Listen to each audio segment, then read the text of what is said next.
Olá, sejam muito bem-vindos a mais um episódio do podcast Até Ficar Frio, do projeto Animanga. Estamos aqui reunidos mais uma vez, eu e Rimagi, para falarmos sobre temas relacionados com animes e mangás.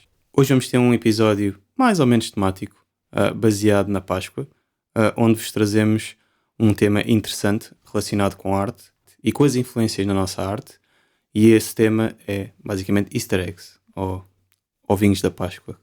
Basicamente o mundo está cheio de obras que se influenciam umas nas outras, tanto filmes, como animes, como séries, como música, como livros, mangás, entre outras coisas.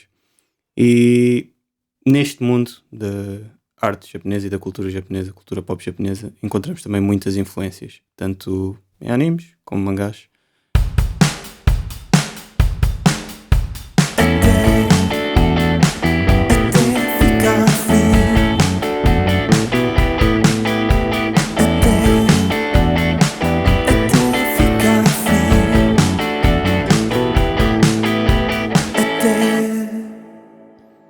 Vamos começar aqui, se calhar, a falar um bocadinho sobre homenagens, os pequenos easter eggs que encontramos nos animes que vemos no dia-a-dia e nas obras de mangás mais mainstream também, que lemos aqui e ali, e perceber de que maneira é que autores famosos fazem menção a outros autores e tentam honrá-los ou homenageá-los nas suas obras, com pequenas menções, às vezes pequenas piadas, outras vezes simplesmente mostrar alguma coisa relacionada com aquela obra ou simplesmente mencioná-la diretamente, como acontece também em algumas obras que vemos. E vamos começar aqui, se calhar, por uma coisa muito simples, que é falarmos os dois um bocadinho sobre os easter eggs que gostamos. Aqueles que reconhecemos e que nos lembramos quando começamos a falar de easter eggs. E vou passar aqui a palavra à Rimagi e perguntar-lhe o que é que ela se lembra. Então, o primeiro easter egg que me vem assim à cabeça foi uma obra recente que li o ano passado. Tu já tinhas algum conhecimento de Inyo Asano, eu pouco, só tinha lido o Solanin. E começámos a ler o DDD, nem sei dizer bem, é o DDD Destruction, para mim. E é muito engraçado porque eu comecei a ler o mangá e as primeiras páginas parecia-me o Doraemon, mas um Doraemon muito estranho.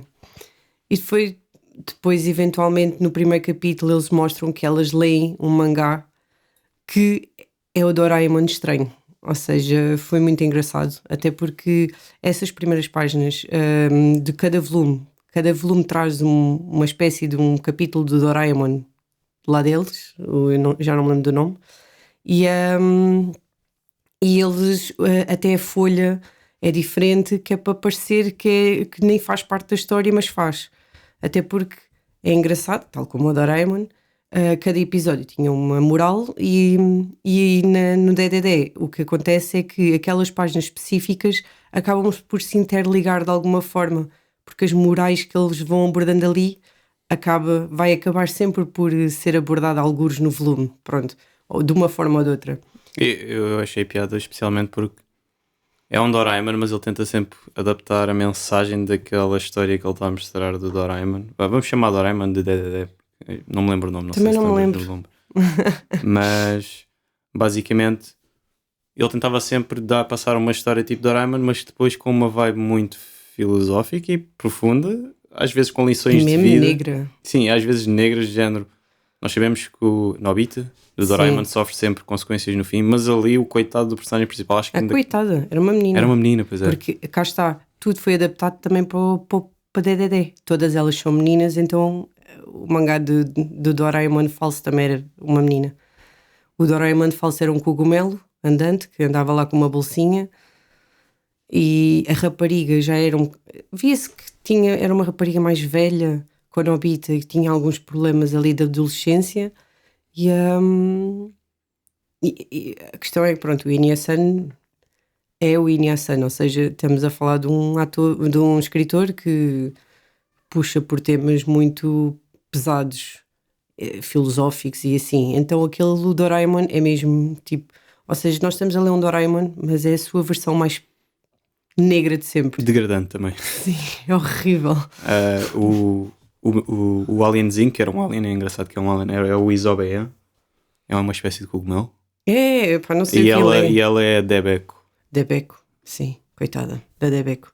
A Debeko só queria ser bonita e o Azabayan tem sempre uma tool, um instrumento que a ajuda, mas não ajuda. É porque o Doraemon realmente queria ajudar o Nobita. O Azabayan tem instrumentos que não fazem nada de bom à rapariga. E ela aceita-os na mesma. É tipo, é horrível. É Sim, horrível, mas engraçadíssimo. Ou seja, a referência está incrível. É só por dizer que pronto, faz parte da história sim, e combina bem com a história. no Doraemon a vibe é a mesma, só que é um bocadinho mais leve, porque as Porque é para consequências não são crianças. tão. Exato. Este também é a tentativa de mostrar que é para. A tentativa que é o Doraemon do mundo delas. Também é para crianças. Mas depois tem aquele twist do Sim, Inuyasha, ou seja, muito mais dark, muito mais. As sim, consequências são um bocado. E vê-se um bocadinho mais do lado negro da humanidade sim. na Debeko. Aquelas falhas humanas, é engraçado. Quando comecei a ler, lembro-me de. Lembrei-me, aliás, de outro mangá que foi Bakuman.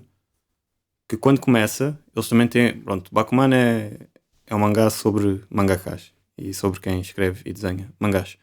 E eles começam logo com um mangá no início, que não é o próprio mangá, ou seja, é uma espécie de. É um mangá cómico daqueles que normalmente.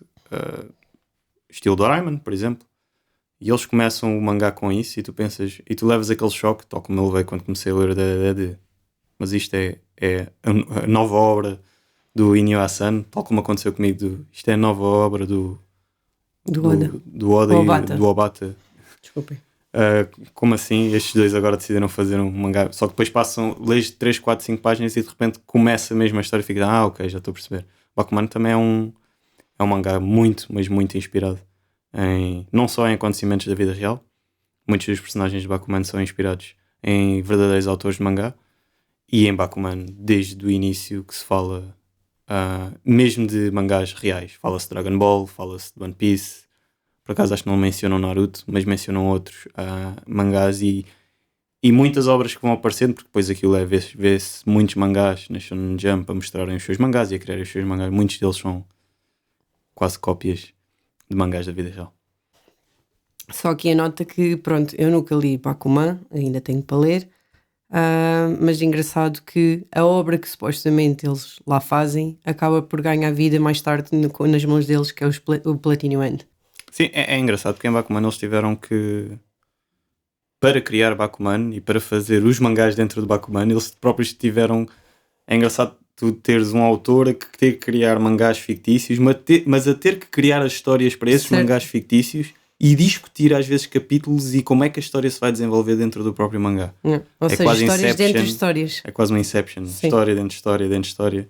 Então é normal que eles tenham aproveitado, diria eu, é normal que aproveitaram uma história e se calhar até usaram histórias que tinham lá de lado e que nunca foram publicadas para. Quem sabe? Pronto, olha, pegando nesse tema de histórias dentro de histórias, eu queria trazer aqui à baila aquilo que me vem mais à cabeça quando penso nessas histórias dentro de histórias, que é a Marvel dos mangás, na minha opinião, que são as Clamp. As Clamp criaram um universo que todos eles se interligam e tudo fez sentido com o Xixizolic. Ou Xizolic, não sei como é que se diz os X mutos, mas o Holic. O Holic é a história de uma mulher que é bruxa e que consegue. Ela tem poder para. Eu nunca li o Holic, mas sei que ela. E vi o live action na altura, mas sei que ela tem poderes extremos e consegue se interligar. Ela é bruxa interdimensional. Como a Marvel conseguiu fazer os vários mundos paralelos. E ao pôr Holic aí no meio, eles conseguiram e depois conseguiram, ou seja, Cardcaptor Sakura saiu em 1996 e alguns em 2000 e qualquer coisa saiu de Tsubasa, que tem uma Sakura, tem um Shaoran, tem o irmão da Sakura como o rei, tem todas as, ou seja, elas pegaram nessas ideias todas e conseguiram formar todo um universo e é possível encontrar todas as alternativas de Sakuras em vários universos e todas elas serem diferentes, todas elas terem particularidades e etc. É muito divertido porque eles, dentro das histórias, conseguimos ver todas as outras personagens que elas criaram noutros mangás. Achei muito giro e como estavas a falar de histórias dentro de histórias, lembrei-me da Clamp, que para mim elas são a Marvel dos mangás. Não conheço outro exemplo, provavelmente existem outros, mas elas sempre fizeram um universo que se interliga, tudo está interligado, tudo acaba por ter uma interligação e todos os mangás eventualmente aparecem referências noutros sítios. Por exemplo, eu estou a começar agora a ler Tsubasa Chronicles, já tinha visto o anime, por isso eu também sei. Aparece várias vezes o irmão da Sakura, de Cardcaptor Sakura, em diferentes contextos, e todos eles acabam, ou seja, todos aqueles mundos, elas tentam sempre mostrar que todos aqueles mundos, independentemente de serem diferentes a nível de base, os personagens estão sempre interligados, porque aquele laço vai além de tudo pensado. Ou seja, o irmão da Sakura e o Yukito estão sempre algures interligados, estão sempre por aí afora. Eu gosto muito da Clamp nesse sentido. É divertido ver estes easter eggs ali metidos pelo meio. Eu só vi da Clamp, só conheço Sakura. Só uma nota relativamente ao nome do mangá. Aparentemente escreve-se com 3x, mas só se diz Holic. X-Holic, pois Exato. eu imaginei, eu mudo. Exato. Eu digo X-Holic só. Mas é interessante, às vezes os próprios autores, como têm várias obras, fazerem menções aqui e ali das suas próprias obras, sem falar muito, porque pode-se dar demasiado spoiler, mas o autor de Soul Eater e de Fire Force agora também tentou Sim. um bocadinho dar a entender que aquilo está tudo dentro do mesmo universo. Não vou dizer de que maneira é, porque convém lerem ou verem Fire Force até ao fim, caso tenham interesse. Mas sim, ele tentou também fazer um bocado de ok, isto é tudo no mesmo universo, tem aqui algum tipo de relação. É uma espécie de easter egg no fim, a tentar juntar as duas coisas. É engraçado, as Clamp, como têm tantas histórias diferentes, fazerem isso ou tentarem fazer isso, quase como aquela teoria da conspiração da Disney Da que Pixar. da Pixar é isso, que tudo é passado no mesmo universo, se bem que isso é total mentira, mas o pessoal das teorias da conspiração bem tenta. Aqui na Clamp é mesmo verdade, ou seja, elas É, têm um universo e aquilo tem uma base na cabeça delas e uma maneira como aquilo tudo foi construído. sim. O que, imagino, uma pessoa que vai lendo os vários mangás delas vai descobrindo isto, deve ser Há espetacular. há um ano atrás eu li o primeiro mangá delas, RG Veda, e existe um personagem que é o Ashura, o rei Ashura. Agora, no primeiro capítulo de Tsubasa Chronicles, há um personagem que está a fugir do rei Ashura. Ok, awesome. De 1991, acho que era 91, não, muito mais. O RG Veda é mais antigo. Um personagem algures no tempo, nem sei, eventualmente há de aparecer mais tarde no mangá de Tsubasa, está a ser mencionado agora num mangá que foi escrito em 2000 e qualquer coisa. E agora estava-me a lembrar, por falar em personagens que são usados assim em outros mangás, temos o exemplo do senhor de Fairy Tail, que claramente gosta imenso de usar o gatinho azul, por exemplo. Porque eu só li um bocadinho de Fairy Tail, não cheguei a ler tudo, e Eden Zero, assim que apareceu e a capa apareceu, eu, olha, é o Epi. Está ali o Epi. Ele também aparece em Rave Master? Em Rave Master não. O que aparece em Rave... Quer dizer, não sei. Eu não vi Rave Master. Eu sei que aparece em Rave Master um bonequinho branco com... Parece um bonequinho branco com uma broca em Rave Master. Ele faz-me lembrar o Olaf. Quando eu... Exatamente. E mais tarde, quando eu vi Fairy Tail, e ainda vi alguns capítulos e cheguei a ler 200 capítulos e cheguei a ver alguns episódios, ele aparece com a Lucy. Falando de autores que referenciam-se a si próprio, um que faz isso a toda a hora, mas faz também de outros, que é Gintama. Gintama, pronto, pessoalmente para mim é o melhor anime, o mangá. Se bem que para mim o anime é um bocadinho superior ao mangá. Acho que a comédia que eles conseguiram meter no anime é muito mais... É daqueles que o anime supera um bocadinho o mangá. Porque funciona muito melhor, as piadas. E até a quebra da quarta parede e não sei o que, isso funciona muito melhor. Mas Gintama faz muitos easter eggs dele próprio, onde coloca às vezes personagens em posters, em sei lá, canecas, às vezes a passar na televisão, ou seja, Gintama faz easter eggs dos próprios personagens que nós estamos a ver, é quase uma sátira aos easter eggs, mas porque depois é um anime e mangá, que também faz uma sátira a outros animes, mas aí já de caras, montes e montes de vezes. Fala de One Piece, fala de Naruto, fala de Dragon Ball, brinca com o Shoujo, brinca com a Clamp, brinca com Sakura. Tantas, mas tantas referências faz, ou seja, é a base de Gintama. E É o depois Deadpool dos mangás. é o Deadpool dos mangás, com um bocadinho mais politicamente correto. Mas depois ainda faz a sátira aos easter eggs, que é colocar easter eggs do próprio anime dentro do próprio anime. Ou seja, Gintama deve ser o rei dos easter eggs em geral sim. e das sátiras, mas depois é engraçado como eles conseguem subverter este tema de easter eggs e fazerem ainda a piada com eles próprios. Olha, nós temos aqui easter eggs de nós próprios. Ou seja, o next level. É um bocadinho. Gintama é daquelas obras que acho que toda a gente gosta de comédia devia ler. Ver. Sim. Se bem que o anime, para algumas pessoas, que já está um bocado datado, as primeiras temporadas, mas o mangá é muito bom também. Portanto, uma boa recomendação. Pá, eu tenho que aqui pôr aqui na mesa One Piece. Já tinha dito no primeiro episódio e provavelmente One Piece haverá de passar mais vezes noutros episódios porque eu gosto muito e sei que tu também gostas. Neste momento sempre foi, até desde que o descobri, é o meu anime favorito. Estou em dia em One Piece, finalmente. O mangá, ou seja, estamos em dia em coisas diferentes. Eu no anime, tu no mangá. Também estás em dia no anime? Estou com uns episódios só, mas já Awesome. sabemos que 2 ou 3 episódios em One Piece passa depressa. Awesome. Mas One Piece tem coisas. Tudo em One Piece é incrível, já por si só. E, além de tudo isso, o Oda vê-se claramente que é um homem de cultura. Vê-se claramente que o Oda tem muitas influências de várias coisas. E é muito engraçado vê-las lá, mas inconscientemente. Ou seja, ele incorpora-as bem.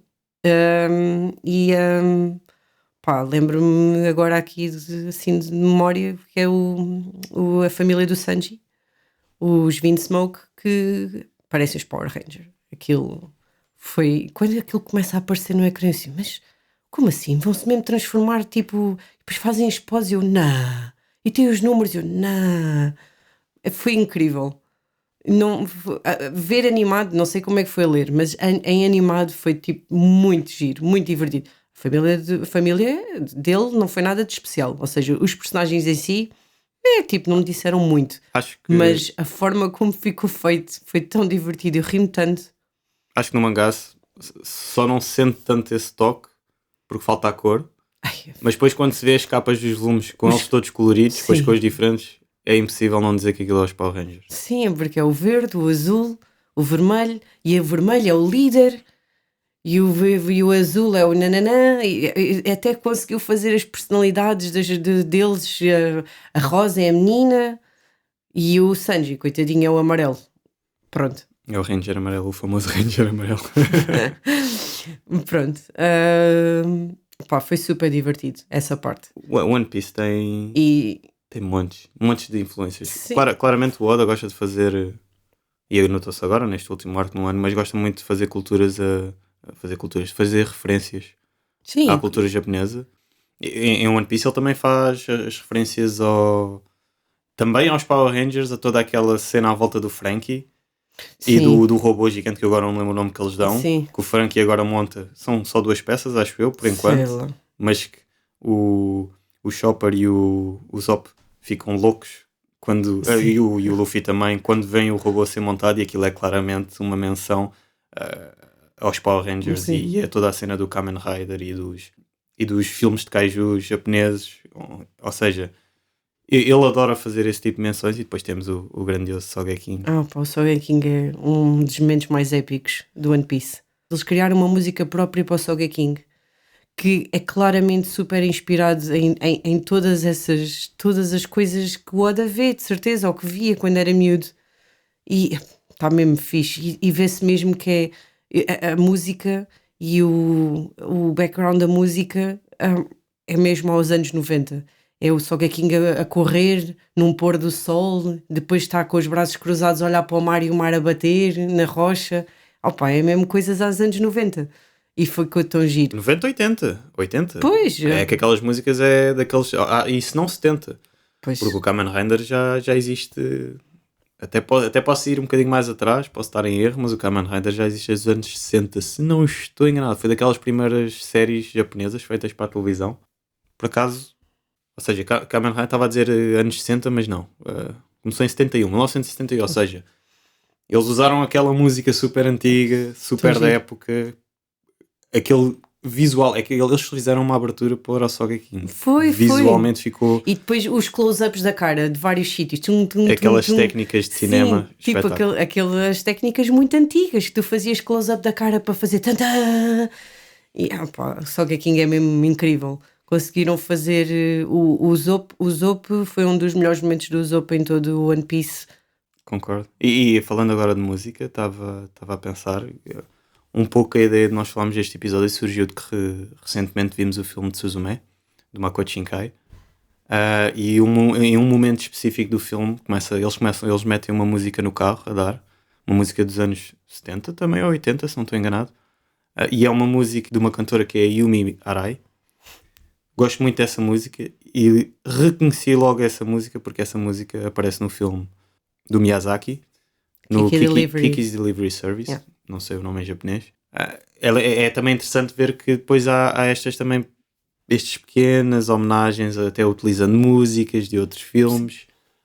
E tu recentemente viste um anime que tecnicamente homenageia. Sim, achei piada, porque não, ele não mete músicas, ou seja, não há música especificamente lá no episódio, mas Given, que é um Boys Love, um BL, Given, cada episódio, eu só vi o anime, não sei se no mangá por acaso também está assim referenciado, se calhar até estava, se calhar vem do mangá, da obra original, mas cada episódio tinha um nome de uma música ocidental. Ou seja, as músicas eram. Eu só comecei. Given é sobre música, é um BL sobre Sim, música. sim. É importante dizer isso. Sim, a cena foi que, pronto, eu não sou muito entendida em música, os primeiros episódios não me pareceram diferentes, mas depois eu vi ali uns que. Mas isto é muito estranho, este nome específico. Eu parece que me lembro destas 3 palavras juntas a algures. Imagina, estás a ver? E foi aí que eu fui pesquisar e percebi que cada episódio tem o nome de uma música, que existe mesmo, por aí. Ou seja, como não têm dinheiro para pagar as licenças de músicas e Não- gostam dessas, se calhar queriam usá-las, Mas mas. se calhar até vem mesmo do mangá, não sei mesmo. Não, sim, mas é aquela questão. Pôr uma música ocidental no anime vai sair um Sim, bocado sim. caro. Então, se calhar, olha, vamos pôr aqui os nomes e vamos fazer E agora referência. estava-me a lembrar, há uma referência muito engraçada no Great Pretender, que é a música dos Queen. Eu não sei se por ser da Netflix eles conseguiram os direitos para poder pôr a música. É mais fácil, sim. Pronto. Mas aí também é uma coisa muito interessante, não é? Que é o Great Pretender. É a música, não é? Então, Parece que o nome do anime foi inspirado. Exatamente, sim. Recentemente também, Cyberpunk, o anime, a música de abertura de uma banda que eu gosto muito, Franz Ferdinand. Uhum. Foram buscar uma música do primeiro álbum deles super antiga. É engraçado ver como, novamente, os criadores do anime devem.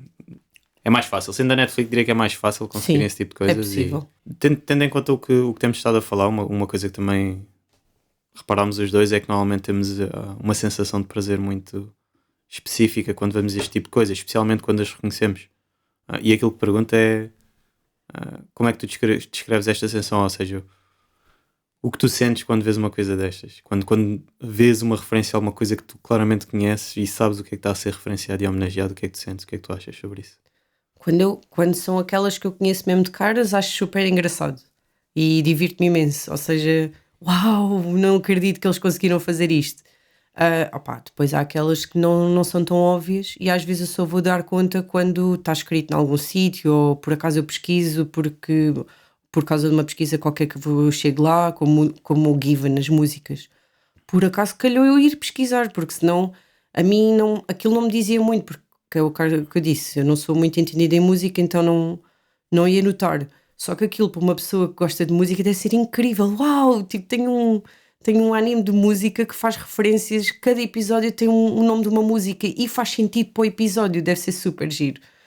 E, por exemplo, eu gosto bem do One Piece, no sentido que quando incorpora bem estas coisas, eu gosto imenso. Interessante saber que o que sentes quando vês estes easter eggs, estas homenagens. Eu às vezes, é uma dualidade. E dou um exemplo melhor que é a Gintama. Gintama é aquele anime que, no mesmo episódio, às vezes em momentos muito próximos uns dos outros, tanto vejo uma referência a, sei lá, GTO, e eu fico, uau, brutal, eu sei o que é GTO. Tanto como no momento a seguir, vem uma referência a um dorama qualquer, obscuro, japonês, e eu fico, ok, isto provavelmente é uma referência a alguma coisa que Mas eu eu não não sei. conheço, mas eu não faço ideia do que é. O que também é interessante, que às vezes leva-nos a descobrir coisas novas, porque vamos pesquisar ao Google, episódio X, Gintama, referência, nesta cena, e há sempre alguém que vai lá e diz: isto é deste dorama, deste ano, eles fizeram esta piada por causa disto e daquilo, e eu fico: uau, como assim? Brutal. Depois, se calhar, às vezes até acabamos a ver coisas novas. Portanto, sim, eu tenho essa sensação igual de ficar maravilhado com as referências e às vezes ver: uau, este autor gosta das mesmas coisas que eu. Isso eu senti, por exemplo, em. Um bocadinho, sinto às vezes, mas senti em Cyberpunk. Uau, este pessoal escolheu uma música que eu gosto, bué, afinal. A música toda, o soundtrack de Cyberpunk estava muito fixe. Estava, mas a abertura para mim foi uau, Franz Ferdinand, brutal. Pronto, e já que estamos a falar assim de influências do Ocidente, mas se calhar agora vamos inverter um bocado aqui o tema e vamos debruçar-nos um bocadinho sobre o inverso, que é irmos para o Ocidente e ver como é que o anime e o mangá e toda esta nova cultura japonesa que tem crescido cada vez mais nos últimos anos tem influenciado as obras dos filmes que vemos, das séries que vemos, quem sabe até dos livros que lemos e vice-versa. Não só do lado do Ocidente, mas depois também perceber que tipo de homenagens é que existem do lado do Japão para obras e para a arte ocidental. E pergunto o que é que lembras assim de repente. Assim, de repente lembro-me logo do Pacific Rim, que só quando me juntei a ti é que percebi de onde é que vinha. Porque eu sou uma dessas pessoas muito despassaradas. Eu vi o Pacific Rim, eu achei que tinha influências de anime por causa de, como é óbvio, kaijus e assim, mas eu não tinha noção de quão era a influência. Pensei que simplesmente era tipo os kaijus. Eu nunca me debrucei muito sobre o assunto. Eventualmente, quando nos juntámos, tu falaste que Pacific Rim era influência clara, direta de Evangelion. Só mais tarde é que eu vi Evangelion e realmente fez um mais um, óbvio. Mas, de qualquer das formas, eu tinha lá chegado pelo menos os kaijus, estás a ver? Mas quando vi Evangelion foi tipo, uou, tipo, sim, ok. E por acaso até gostei mais de Pacific Rim do que Evangelion no sentido de closure, no sentido que é uma obra contida, fechada e faz mais sentido, independentemente do sentido de ser meio extravagante. Não vamos falar de como é que eles fizeram sentido, mas pronto, faz mais sentido do que Evangelion, porque Evangelion é uma obra muito mais ética, é tipo mais... Abstrata. Sim, é uma obra muito mais abstrata. É muito mais para pensar, filosófica, não tanto como do fim em si, mas a viagem para o fim.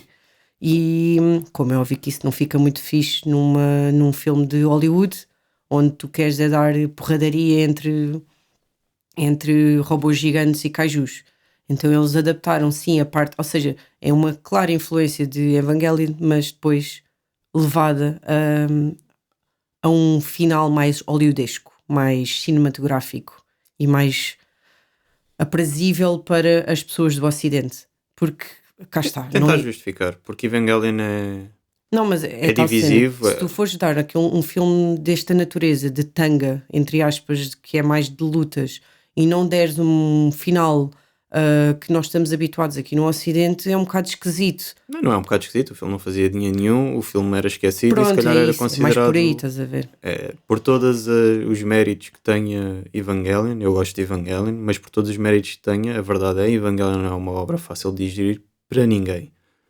Por muito que a pessoa diga, eu percebo completamente o que é que o autor Sim, queria fazer, e pôr em não é, Hollywood não é fácil de tinha digerir. que ser diferente. As massas, e não estou aqui a dizer isto com conectividade negativa, mas as massas teriam dificuldade Não, em... e num filme de 2 horas com outras coisas em plano não dava, não podia ser igual, não podia ser daquela forma. Sim, mas não é uma adaptação. Na Não, verdade, é uma influência. ele pegou na história de Evangelion, nos pilares da história, Sim. e a partir daí fez a história dele. É de um bom realizador, na minha opinião, que é o Guilherme Del Toro.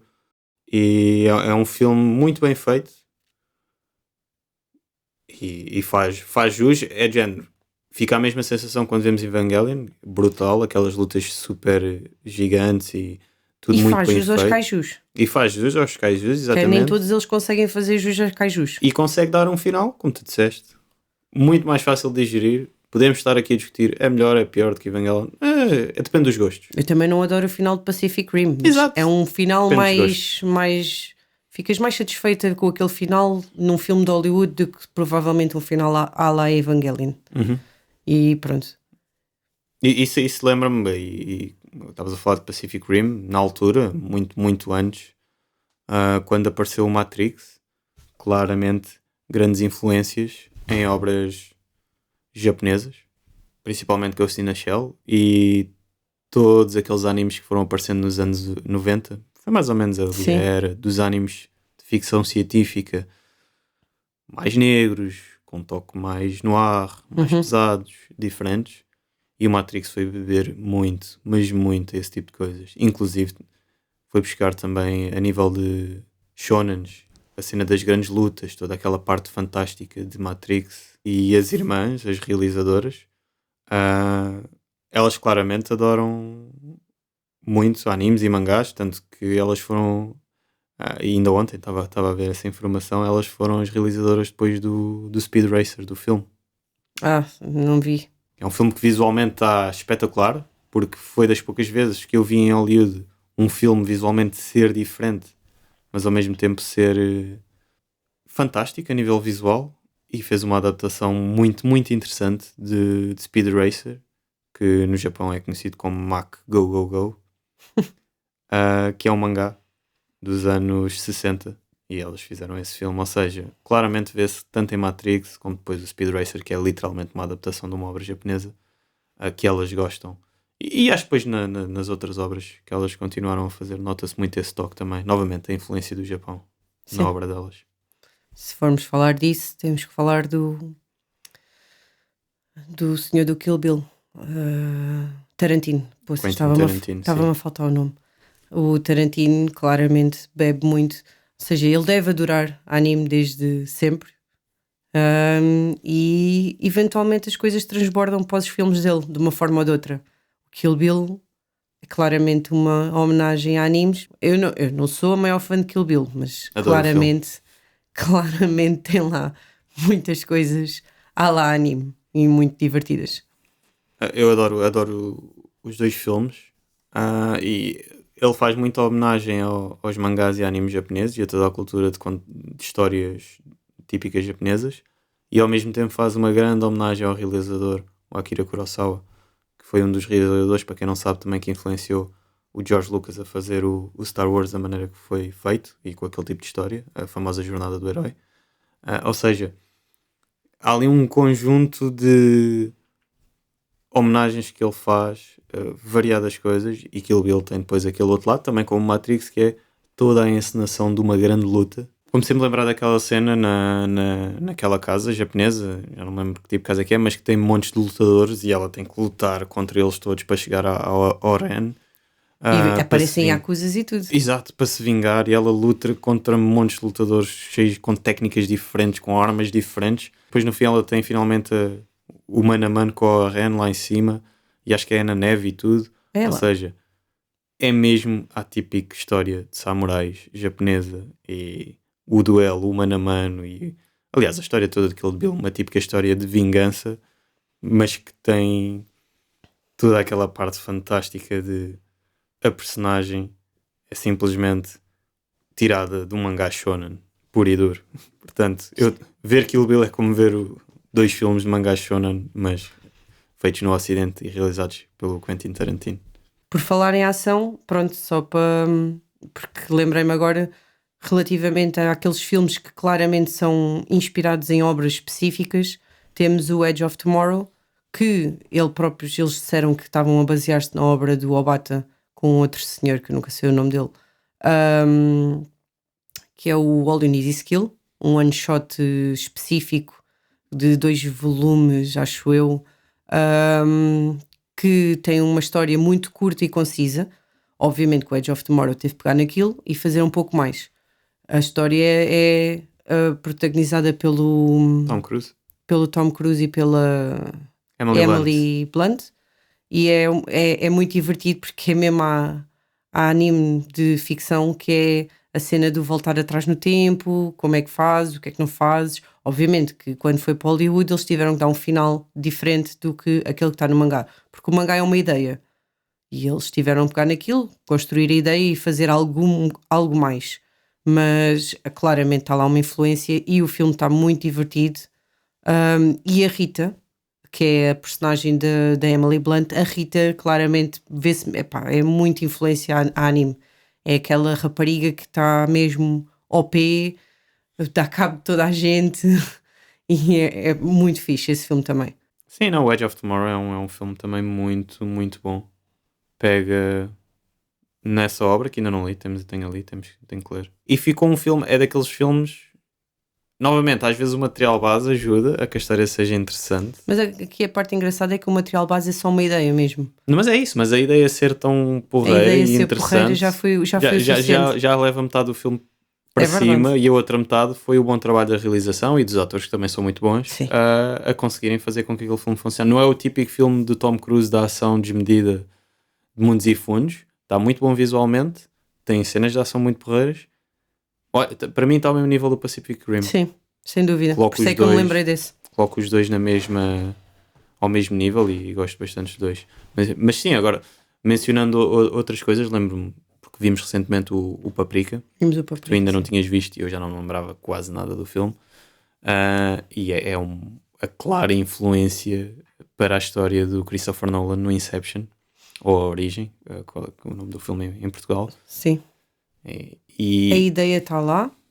Ele até reusa umas cenas específicas que no anime acontecem e reusa-as de forma, pronto, mais cinematográfica. Mas ele aborda a ideia melhor ainda que no Paprika, na minha opinião.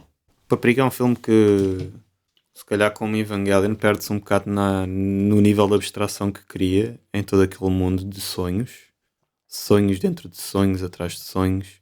E os personagens dentro destes sonhos e depois tentamos compreender as personalidades. Ou seja, é um filme mais do retrato humano da coisa, enquanto o Nolan, tal como estávamos a falar há pouco, temos de pegar em Evangelion e pôr em Hollywood, e o Nolan pegou naquela ideia, apesar de não estamos aqui a dizer que temos a certeza absoluta que ele fez, mas coincidências não são... são muitas coincidências, sim. ou seja, claramente ele deve ter aproveitado as ideias daquela história e conseguiu transformar aquilo numa história que funciona de maneira brutal em Hollywood. É um dos meus filmes favoritos. Sim, e pronto, a famosa cena do senhor a correr no corredor e o corredor começar a deformar-se, ele pegou nisso e pôs no filme. Portanto, pá, se ele não se baseou pelo menos na ideia de Paprika, não sei, porque claramente essa cena e a do elevador estão lá. Passamos agora um bocado para o outro lado, porque também existe, e agora focando-nos aqui um bocado só em animes e não descurando os mangás, como é óbvio, mas também existe nos animes muito a influência de coisas ocidentais e a referência de coisas ocidentais, até na maneira de contar histórias, na maneira de fazer os animes, dentro das próprias histórias dos animes, às vezes coisas que são referenciadas do ocidente. E eu começo aqui a falar de um, que é um anime que nós temos em comum que gostamos bastante, que é Psycho Pass, que o próprio estilo de história é uma história muito mais adulta, que tem a ver com crime, vai beber muito às histórias de ficção científica americanas. Eles próprios no anime, o vilão, várias vezes faz menção a obras de escritores americanos como o Philip K. Dick e o George Orwell. Ou seja, este é o exemplo que me vem muito à cabeça, porque toda a obra para mim parece tirada de um pequeno conto ou de um livro ou de um romance de um escritor de ficção científica americano. Sim, eu estava a ver o Psycho Pass e a lembrar-me do Minority Report. Era o que me vinha à cabeça. Era aquela cena do pré-crime e tu conseguires validar pré-crimes antes deles serem feitos antes, e toda essa cena de então, mas e se tu cometes o crime? Se cometes o crime, és um criminoso, mas se nunca cometes o crime, como é que provas que ias realmente cometer o crime? Exato. E Psycho Pass, pá, eu estava a ver aquilo e estava-me só a lembrar do filme do Tom Cruise, porque na altura só tinha lido só tinha visto o filme do o Tom Cruise ali com a rapariga e o Minority Report, e eu, ei, pá, isto está mesmo fixe. E adorei Psycho Pass muito à conta disso. Eu quando penso nesse tipo de histórias, lembro-me também de. Agora está a ser inclusive lançado em Portugal pela Devir, pela Devir, Monster. O anime, tanto o anime como o mangá, acho que são muito inspirados em histórias também americanas. Parece muito o estilo de contar aquelas histórias muito psicológicas, por exemplo, do David Fincher. Vai buscar aqueles thrillers psicológicos com os assassinos, toda aquela parte humana, de porque é que o assassino faz isto e aquilo, todas as questões morais de matar pessoas, ao mesmo tempo a investigação, a parte da investigação. Ou seja, vai muito beber também, por exemplo, ao Hannibal, Uhum. ou o Silêncio dos Inocentes, por exemplo. Ah, Eu acho que isso é muito do Urasawa em si. sim, Isto porque eu li Pluto e nós estamos a ver agora Pluto. A cena do grupo do anti-robôs e a forma como se vestem, aquilo é tudo aquele grupo de anti dos KKK na América. exatamente. E eu fiquei tipo, what? Isto é uma referência tipo mesmo dark, isto é incrível estar aqui neste contexto, um contexto que nós podemos achar, ok, é contra robôs, os robôs não são tecnicamente humanos, mas é aí que ele quer te levar. Não são, não têm pensamentos, não sentem, não têm um coração, apesar de não deitarem uma lágrima como os humanos. E eu fiquei tipo mesmo, uou, este senhor escreve de uma forma já muito mais. Ou seja, as histórias dele já por si só são adultas. E claramente vê-se que ele tem influência de várias coisas do mundo. E ele usa também os personagens dele, por exemplo, em Monster. Tecnicamente há personagens estrangeiras. Monster também se passa em países no estrangeiro, não é só no Japão. Em Pluto, apesar de ele usar nomes fictícios para outros países, claramente vê-se ali os Estados Unidos da Sim, América, países do Médio sim. Oriente, Mas aí não sei se foi também. Pronto, eu em Pluto a só não. Alemanha. Sim, eu só não referi isso em Pluto porque eu não sei se é dele ou se já vinha do Astro Boy. Não, Porque o não, é Pluto. mesmo, ele gosta de. Não, eu não sei essas referências ao resto do mundo já não vinham do Astro Boy, porque o Astro Boy, o Pluto é uma espécie de um conto do Astro Boy. E eu Sim, não sei se os outros robôs também já não existiam nos outros países lá em Astro Boy, estás a ver? provavelmente existem, mas o Arasawa Claro, gosta de mostrar, expande ainda mais. expandir o mundo Sim, e não ser só uma história no Japão. sim, sim, sim. Estávamos a falar pouco de ficção científica e não falámos, claro, de um super anime, e que também é uma super influência de ficção científica, que é Cowboy Bebop. Cowboy Bebop, que é o famoso Space Western, onde vai buscar muitas influências a Star Trek, muitas influências a Star Wars, e que é um conjunto de bounty hunters, basicamente, que andam pelo universo, em conjunto, um grupo de pessoas que andam à- na aventura, pelo espaço fora, e claramente Cowboy Bebop é super influenciado por todo o tipo de obras de ficção científica que existem nos Estados Unidos da América, inclusive a banda sonora, muito jazz, muita música também inspirada no Ocidente. No seu todo, Cowboy Bebop é quase uma homenagem à ficção científica espacial americana, e além de ser uma obra espetacular que eu recomendo a toda a gente. Estava aqui a pensar noutro tipo de obras. Estávamos muito a falar aqui da ficção científica e tudo mais, e lembrei-me de uma outra, um bocadinho diferente, mas também engraçado. Se calhar muita gente não sabe que Slam Dunk, um anime de basquete, basquetebol basicamente, que na altura em que saiu, o basquetebol não era uma cena no Japão, de todo. E foi um anime que o autor, um mangá, que o autor influenciou-se muito na NBA, ele adorava a NBA, quis fazer um anime de desporto, fez Slam Dunk, que é provavelmente um dos melhores animes de desporto, aliás, que é provavelmente um dos melhores mangás de desportos que já li, e teve ainda um efeito colateral que foi o boom do basquetebol no Japão. Passados mais de 20 anos, o Japão tem uma excelente equipa olímpica de basquetebol. Eu digo excelente porque vai aos Jogos Olímpicos e vai aos Mundiais de Basquetebol recorrentemente.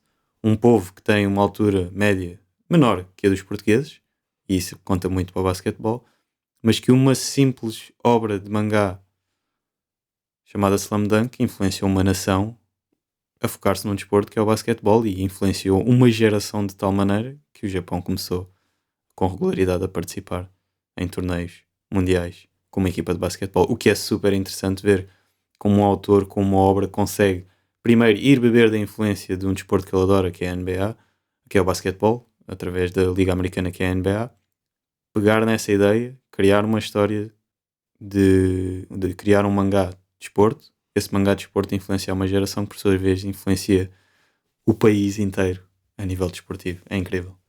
Eu não tenho noção da grandeza de Slam Dunk no Japão, né? Como é óbvio. Hoje em Mas dia é já não muito. é, já não é Não tão é grande, verdade, mas não é verdade. não? Era isso que eu ia te dizer. De vez em quando eu vejo vídeos no YouTube, pá, de gajos a irem entrevistar malta. Então, qual é que é o teu anime favorito? Em Akihabara e coisas assim. Pá, há um gajo até que me aparece de vez em quando no YouTube que faz isso. E ele entrevista malta em Akihabara de todas as idades.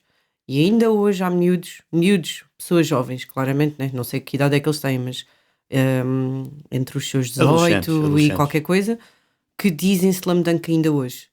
E Incrível. sim, epá, eu não tenho consciência, não tenho consciência da obra porque nunca a li, nem vi, mas ainda hoje há muita gente no Japão que venera esta obra, tanto que havia um gajo qualquer que durante a entrevista ele fez a piada por causa do cabelo dele. O cabelo dele era inspirado num dos personagens quaisquer lá de Slam Dunk e ele fez uma piada tipo, óbvio, Slam Dunk, este é o meu favorito. Ahm, Portanto, sim, eu acredito que Slam Dunk tenha sido uma coisa estrondosa lá que nunca foi cá, né? Foi eventualmente, passado uns anos, por exemplo, agora o filme de Slam Dunk saiu e está a passar nos cinemas do Ocidente e também está a ter relativo sucesso, mas nunca será como o sucesso que teve no Japão. Eu diria que foi tipo uma daquelas coisas de geração, como o Dragonfall foi para nós. E para eles também. E sim, só que eles tiveram várias coisas na geração deles e nós Sim, sim, tivemos Dragon Ball e Sailor Moon. Se quisermos contar a mesma série, foi Dragon Ball e Sailor Moon. verdade. Mas é engraçado ver como uma pequena pinga de influência do mundo ocidental conseguiu. Sim, muito divertido, por acaso. Perguntando, porque acho que também é interessante analisarmos esta perspectiva, o que é que tu achas em relação a saberes que existem, por exemplo, no lado do Ocidente, pessoas como o Quentin Tarantino, como as irmãs Wachowski, como o Christopher Nolan, como o Guilherme Del Toro e por aí vai a lista. Pessoas que também fazem filmes, que escrevem histórias, escrevem argumentos, às vezes fazem séries. Não falamos muito de séries, mas também há muitas séries influenciadas em obras japonesas e autores japoneses. Qual é a sensação ou o sentimento? O que é que achas de pensar que existem pessoas, algumas até bem mais velhas do que nós, que já gostavam de anime e de mangá e que se São foram os nossos influentes? manos. É isso, é basicamente, são os nossos manos. Não, é muito divertido, porque significa que vamos ter, quanto mais pessoas houverem com gostos variados e diferentes, mais as artes são variadas. É enriquecer as artes. E seja de um lado, seja do outro. O anime também cada vez mais está a ficar enriquecido com o Ocidente. Ou seja, tudo isto é uma bola de neve que vão se influenciando e só temos a enriquecer com isto, na minha opinião. Como se diz em inglês, é um great time to be alive, porque significa que estamos a viver uma época de ouro para este tipo de artes e para este tipo de influências e inspirações e obras cada vez mais enriquecidas por outras. Eu sinto que a nossa geração, pelo menos, cresceu ao mesmo tempo quase que a internet. E a internet sempre venderam muito que ajudava a globalização. Globalização é um nome que hoje em dia já quase nem se usa. Ou um termo que já não se usa. Basicamente, nós sempre vivemos, o mundo cada vez mais está-se a globalizar, cada vez mais vamos trocando influências entre culturas. E eu acho que só hoje em dia, em 2000, nos anos 20, é que estamos verdadeiramente a ver os efeitos, por exemplo, da globalização, principalmente porque o Japão era um país muito fechado. Mas a ver estes efeitos de o Japão começar a beber de influências de fora. Os Estados Unidos começaram mais cedo, mas cada vez mais se vê o toque da cultura japonesa em certas obras e em certas histórias. E quem fala cultura japonesa, podemos ir buscar qualquer outro tipo de histórias a outro país, mas eu acho que estamos a caminhar a que a certa altura já muito dificilmente se consiga diferenciar se isto era uma história influenciada por japoneses, se era uma história influenciada por francesa, etc. Ou seja, a arte tende a convergir e as culturas tendem a convergir com o andar do tempo. Ainda assim, hoje em dia ainda se nota muito o que é que, olha, este realizador claramente foi influenciado pelo Japão, por exemplo, Kill Bill. Claramente nota-se, Tarantino ali aquilo foi uma ode ao Kurosawa, às histórias japonesas, aos samurais, aos shonens, às histórias de shonens, ao herói super poderoso que se vinga, etc. E acho que é como disseste, estamos numa boa altura para poder desfrutar de todas estas histórias, para haver também uma evolução e começarmos a criar obras únicas que às vezes são quase uma união de duas culturas e que funciona de maneiras muito, muito boas. E acho que só temos a ganhar com isso enquanto fãs. Principalmente enquanto fãs de entretenimento, sejam eles livros, mangás, animes, filmes, séries, até teatro. Ou seja, tudo o que é entretenimento, acho que quanto mais variedade houver e quanto mais influências e troca de influências houver, melhor ainda. Portanto, é como disseste, agora em português uma excelente altura para estarmos vivos. Sim.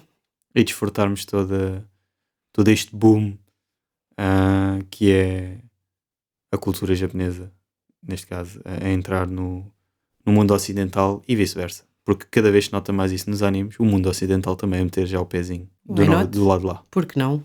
Há sempre coisas a ganhar com isso. O crescimento o crescimento traz sempre coisas diferentes. Não quer dizer que seja sempre excelente, mas há de sempre trazer coisas diferentes. E é na diferença que vamos evoluindo. Concordo. Acho que no fim ficamos com uma sensação positiva em relação a todas estas trocas de influências e é assim que terminamos mais um episódio do Até Ficar Frio.